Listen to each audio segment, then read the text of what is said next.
यह कहानी 1939 के स्पेन की है, एक ऐसे समय की जब युद्ध और खून खराबे ने हर जगह अपना साया फैला रखा था। एक छोटे से गांव में एक युवा लड़की अपनी पवित्र दृष्टि के लिए प्रसिद्ध थी। लोग कहते थे कि उसके पास साइकिक एबिलिटीज हैं। गांव वाले उसे भगवान का वरदान मानते थे, लेकिन हर वरदान के साथ एक अभिशाप भी छिपा होता है।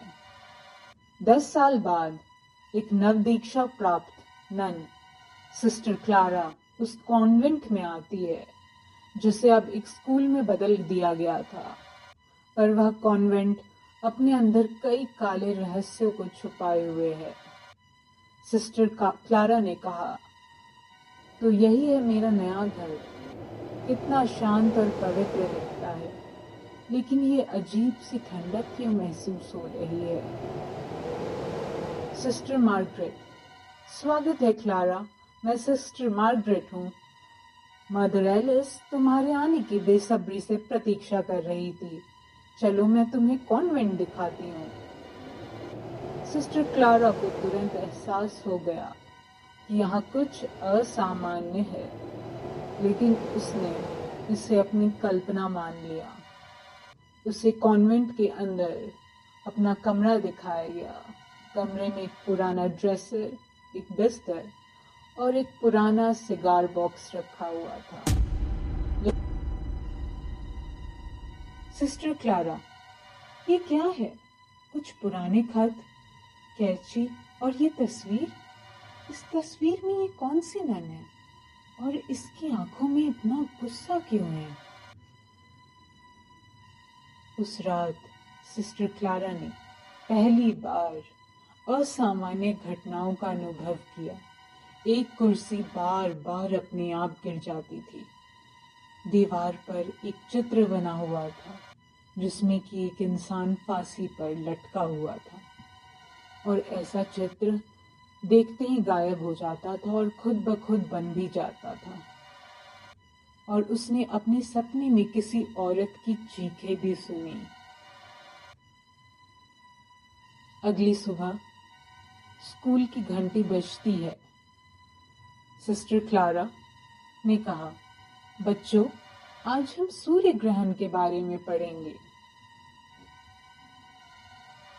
सिस्टर क्लारा ने कहा कि मैं जिस भी बच्चे का नाम बोर्ड पर लिखूंगी, उस बच्चे को आकर सूर्य ग्रहण को समझाना होगा। एक छात्रा ने डर से कांपते हुए कहा कि नहीं मैडम, मेरा नाम मत लिखिएगा प्लीज। सिस्टर क्लारा ने कहा, क्या हुआ? मैं तो तुम्हारा सिर्फ नाम लिख रही थी। तभी ब्लैक बोर्ड पर एक दूसरी लिपि में कुछ लिखा हुआ दिखाई दिया। नाम था एलिसा। छात्राओं का समूह आपस में कुछ फुसफुसाने लगा। उन्होंने कहा, ये लड़की का काम है, ये लड़की का काम है। उसने एलिसा का नाम लिख दिया, अब एलिसा मर जाएगी। सिस्टर क्लारा को समझ में नहीं आया कि ये सब क्या हो रहा है। उसने एलिसा से बात करने का फैसला किया। वह एलिसा के कमरे में गई। एलिसा ने कहा, सिस्टर, वो यहाँ रहती है, वो लड़की। उसने सबको श्राप दिया है। जिसने भी उसका नाम लिखा वो मारा गया। सिस्टर एस्तर भी इस डर से कॉन्वेंट छोड़कर चली गई थी।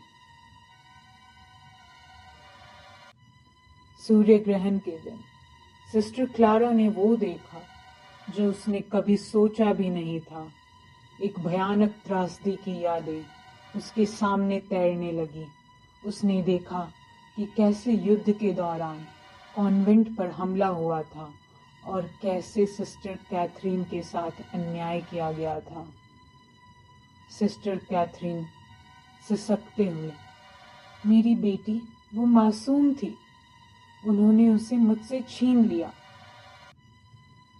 सिस्टर क्लारा को पता चल गया कि लड़की दरअसल सिस्टर कैथरीन की आत्मा है, जो अपने और अपनी बेटी के साथ हुए अन्याय का बदला लेना चाहती है। Sister Clara, sister Margaret, mother Alice, आपको क्या लगा था आप बच जाएंगी? आपने सिस्टर कैथरीन और उसकी बेटी के साथ जो किया उसका हिसाब देना होगा। सिस्टर मार्गरेट चिल्लाते हुए, नहीं ये मत करो, हमें माफ कर दो। लेकिन सिस्टर कैथरीन की आत्मा ने किसी को माफ नहीं किया, उसने अपना बदला पूरा किया।